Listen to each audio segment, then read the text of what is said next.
بسم الله ما شاء الله، ولا حول ولا قوة إلا بالله العلي العظيم. ربنا يبارك يا رب لي ولكم أمة محمد أجمعين، ويرزقني ويرزقكم جميعا الخير، اللهم آمين. ده دفعة البط بتاعت رمضان. بسم الله ما شاء الله، شايفين الجمال والحلاوة بمجرد ما نزلوا على الأرض، بس بيخلوا مكان المسقى بتاعتهم أو الطبق بتاعهم منظر فظيع جدا جدا. عايزين كنس كل يوم، كل يوم عايز يتكنس لهم ويتنضف لهم المكان، مكان السقاية او الميه بتاعتهم، عشان بيستحموا ومخلين الدنيا وحشه.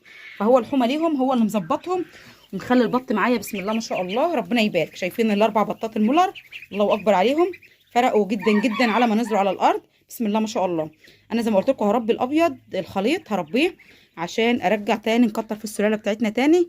ربنا يبارك. انا عندي جزء ناتي من السلاله بتاعتي لسه موجودين، وعنده صغير برده هناك في البيت التاني لسه صغير. فان شاء الله هنرجع نربي من السلاله بتاعتنا تاني، هي والسلاله التركي، وهنربي خليط ابيض في اسود برده. فربنا يبارك. فدي دفعه رمضان ان شاء الله، البط الاسود ده كله والمولر. المولر هيندبح قبل رمضان عامه يعني، بس الدفعه الخليط ديت على رمضان هتبقى 10 على 10. فربنا يبارك يا رب ان شاء الله، ويرزق كل من كان. عشان كده انا قلت لكم يا جماعه الجو بقى حلو، والعدوى اللي كانت في البط خلاص راحت. فاللي حابب يجيب بط رمضان يجيب يا جماعه، يجيب عادي. عمر يوم دلوقتي برضو عادي، مفيش اي مشكله.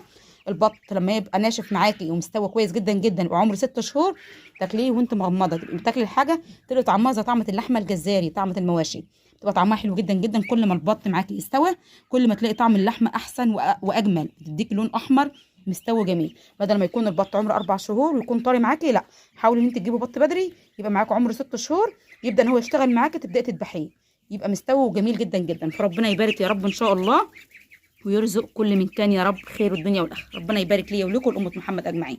دي دفعه البط بتاعتنا ان شاء الله، هنربيها مع بعض. ولو في دفعات تانية حد عرض عليا بط تاني رقد، هاخده برضه وهربيه ونكبره مع بعض ان شاء الله. فربنا يبارك للجميع.